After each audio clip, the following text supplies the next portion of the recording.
आत्मवंदन सभी को। आज का टॉपिक है तत्त्वम असि। तत्त्वम असि हिंदू आस्था के मूल आधारों में से एक है। यह महावाक्य ब्रह्म और आत्मा की एकता को दर्शाता है। 12 बरस गुरुकुल में वेद आदि ग्रंथों का अध्ययन करके श्वेत केतु अपने पिता ऋषि उद्यालक आरुणि के पास लौटे। श्वेत केतु ने कड़ी मेहनत से जो ज्ञान पाया उसका उनके मन में अहंकार हो गया। ब्रह्म ज्ञानी ऋषि उद्यालक अपने पुत्र में पनप चुके इस अहंकार को भांप गए। उनसे सवाल किया, पुत्र ये बताओ कि क्या तुमने वह ब्रह्म ज्ञान प्राप्त किया जिसके जानने के बाद जो कुछ भी अज्ञात है, रहस्यमय है, वह सब समझ में आ जाता है। इसे जानने के बाद कुछ और जानने को बचा नहीं रहता। क्या ऐसे कोई उपदेश तुम्हारे आचार्य ने तुम्हें दिए हैं? श्वेत केतु की जिज्ञासा बढ़ी। वह पिता से पूछता है, यह ब्रह्म ज्ञान किस प्रकार का ज्ञान है? ब्रह्म ज्ञान का विस्तार समझाते हुए ऋषि उद्यालक कहते हैं, मिट्टी के रूप को पूरी तरह से जान लेने से उससे बनी हुई किसी भी वस्तु को जाना जा सकता है। मिट्टी के लौंदे से बने हुए बर्तनों में मिट्टी ही मूल तत्व है। बर्तन तो मिट्टी को वाणी द्वारा दिया हुआ सिर्फ नाम है। सत्य तो केवल मिट्टी ही है। ऋषि ने आगे कहा, इसी तरह सोने से बने हुए कंगन में सोना ही मूल तत्व है। उससे बने हुए आभूषण तो वाणी द्वारा दिए गए अलग अलग नाम हैं। सत्य तो केवल सोना ही है। लोहे से बने हुए पदार्थ के लिए भी यही सत्य है। वैसे ही नाम और रूप के पार देखने पर पूरे संसार का जो मूल तत्व लक्षित होता है वह ब्रह्म है। श्वेत केतु को अपनी भूल समझ में आ गई। वह अपने पिता से आग्रह करता है कि इस ज्ञान को विस्तार से समझाएं। ऋषि उद्यालक अपने पुत्र की जिज्ञासा देखकर प्रसन्न होते हैं। उसे सबसे गूढ़, सबसे रहस्यमय ब्रह्म ज्ञान का उपदेश देने का भरोसा दिलाते हुए कहते हैं, मधुमक्खी कितने ही फूलों से रस लेकर शहद बनाती है।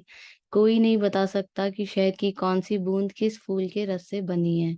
कितनी ही नदियों का जल समुद्र में मिलता है, कोई नहीं बता सकता कि समुद्र की कौन सी बूंद किस नदी से आई है। वैसा ही संबंध जीव और ब्रह्म का भी है। जब तक जीव ब्रह्म में लीन नहीं होता, नाम और रूप के कारण दोनों में भेद दिखाई देता है। हर जीव के साथ यही होता है, चाहे वह मनुष्य हो, शेर हो, भालू हो या कोई कीड़ा। नाम और रूप के खो जाने पर जो रहता है वही ब्रह्म है और वही तुम भी हो, श्वेत केतु। छांदोग्य उपनिषद में ऋषि उद्यालक ब्रह्म और आत्मा की एकता इस प्रकार अपने पुत्र श्वेत केतु को समझाते हैं। उनके उपदेश का सार है तत्त्वम असि।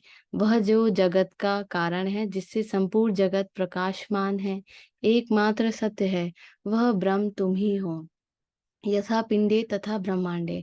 ऐतरेय उपनिषद का यह सूत्र भी ब्रह्मा और आत्मा की एकता की बात कहता है। जैसी सृष्टि वैसा ही जीव है।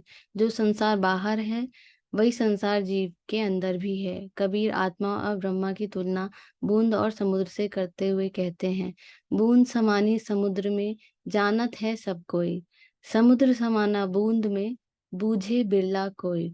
यह तो सभी जानते हैं कि बूंद समुद्र में समाई हुई है, लेकिन कोई बिरला ही जान पाता है कि समुद्र भी बूंद में समाया हुआ है।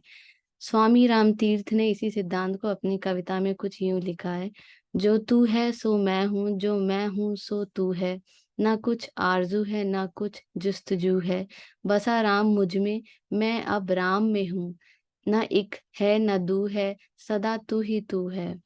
विवेक चूड़ामणि में तत्त्वम असि की व्याख्या में शंकराचार्य ने लिखा है, जो जातियों से परे है, जो नीतियों से परे है, जो कुल गोत्र से परे है, जो नाम और रूप से परे है, जो गुण और दोष से परे है, जो देश और समय से परे है और किसी भी विषय से परे है, ऐसा जो ब्रह्म है वही तुम हो।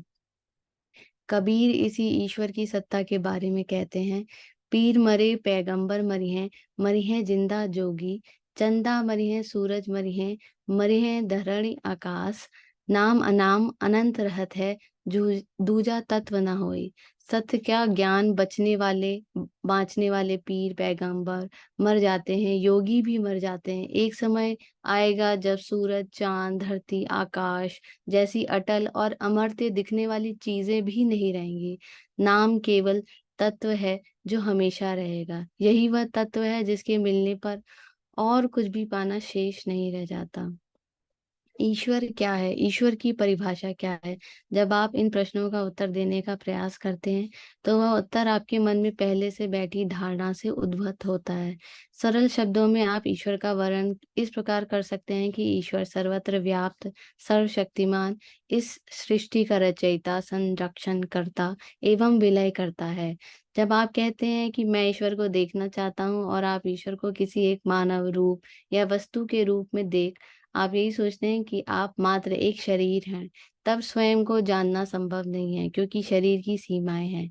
यदि आप सोचते हैं कि आप एक मन हैं, तब भी स्वयं को जानना संभव नहीं है क्योंकि मन की भी सीमाएं हैं। यह एक अन्य स्तर है। यदि आप यह जान लेते हैं कि आप मौन हैं, आप खाली आकाश हैं, तब स्वयं को जानना संभव हो सकता है। ईश्वर भी निरभ्र आकाश है।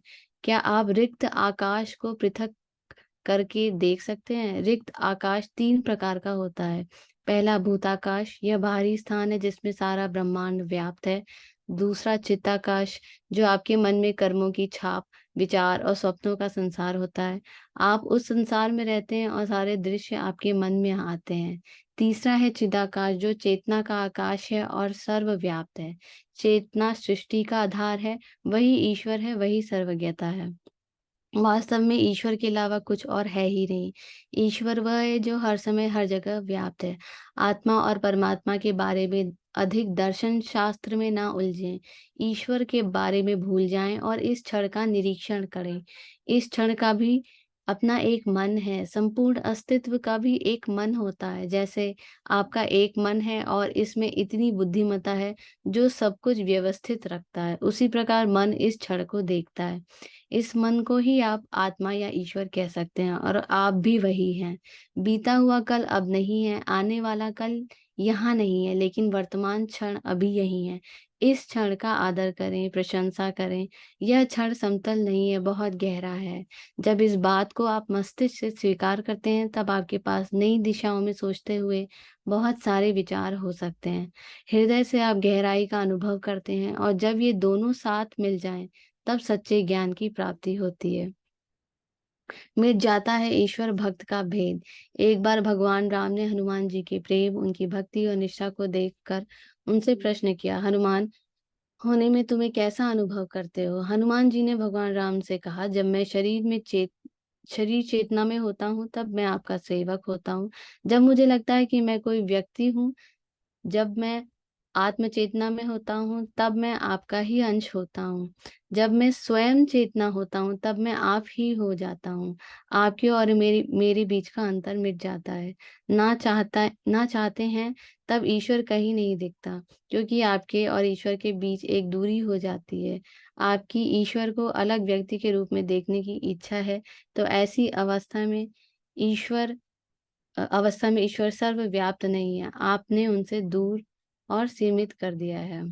जैसे प्रेम को हृदय में प्रतीत किया जाता है, उसी प्रकार ईश्वर की उपस्थिति को भी अत्यंत निकट प्रतीत किया जाता है।